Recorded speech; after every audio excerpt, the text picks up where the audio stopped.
stop. C'est bon. Sommes-nous toujours dans un régime démocratique?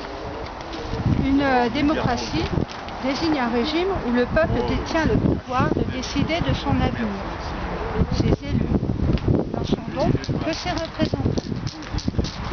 Une dictature, quant à elle, désigne un régime dont le pouvoir est concentré en une seule personne ou encore en un seul parti politique. Alors, dans notre 5e République française, le peuple détient-il le pouvoir? Ses élus en sont-ils ses représentants incontestables? Compte tenu du nombre de bulletins blancs et du taux d'abstention, non pris en compte d'ailleurs lors de chaque scrutin, cette question mérite au moins d'être posée. Une dictature se caractérise donc par la concentration des pouvoirs.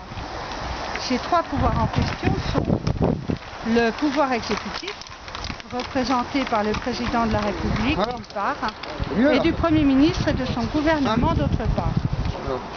Dans notre régime parlementaire, il est à l'initiative de la plupart des lois. Ce pouvoir législatif, quant à lui, est représenté par l'Assemblée nationale et le Sénat, qui forment ensemble le Parlement. Il discute et vote la loi. Il a un pouvoir de censure et de contrôle sur le pouvoir exécutif. Le pouvoir judiciaire, enfin, assuré par les magistrats, a pour rôle de contrôler l'application des lois et de sanctionner le non-respect de ces dernières. Notre démocratie républicaine parlementaire française repose donc sur la séparation de ces pouvoirs. Lorsque le pouvoir exécutif gouverne par ordonnance et interdit ainsi toute discussion parlementaire des textes et réformes qu'il souhaite absolument faire passer, sommes-nous dans le respect de la séparation des pouvoirs, en l'occurrence entre le pouvoir exécutif et le pouvoir législatif. Également les plaintes et les enquêtes ouvertes à l'encontre d'élus qui n'ont pas été obéissants au pouvoir exécutif en refusant de relayer sa demande, l'appel aux gilets jaunes à ne pas venir en masse à Paris. Je voudrais maintenant m'intéresser aux moyens utilisés. Une violence policière particulièrement forte et souvent disproportionnée a été exercée par les forces de l'ordre à l'encontre des gilets jaunes au cours de ces manifestations. Autant qu'on en peut, en témoigne sur le net. Des manifestants pacifiques empêchés par tous les moyens d'arriver à destination à Paris, l'obligation qui leur a été faite d'enlever leurs gilets jaunes afin de les rendre moins visibles, la volonté manifeste de fragmenter le groupe pour en atténuer l'effet de masse, cela, ça aussi beaucoup d'entre eux le racontent.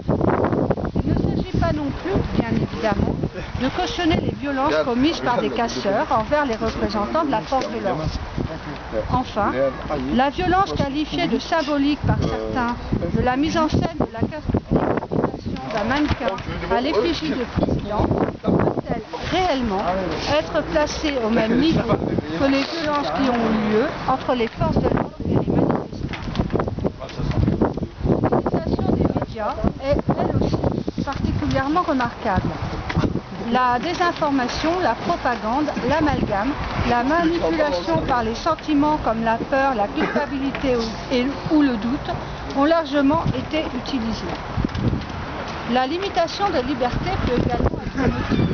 La restriction de la liberté de circulation de gilets jaunes, déjà évoquée précédemment, n'est qu'une entrave à la liberté d'expression. Les interpellations et les mises en garde à vue en grand nombre, ainsi que les charges retenues à l'encontre des figures des gilets jaunes, que cela soit au niveau national ou local, ne peuvent également qu'interpeller. Alors oui, il est aujourd'hui légitime de se poser la question de savoir si nous sommes toujours en démocratie. Une citoyenne en colère.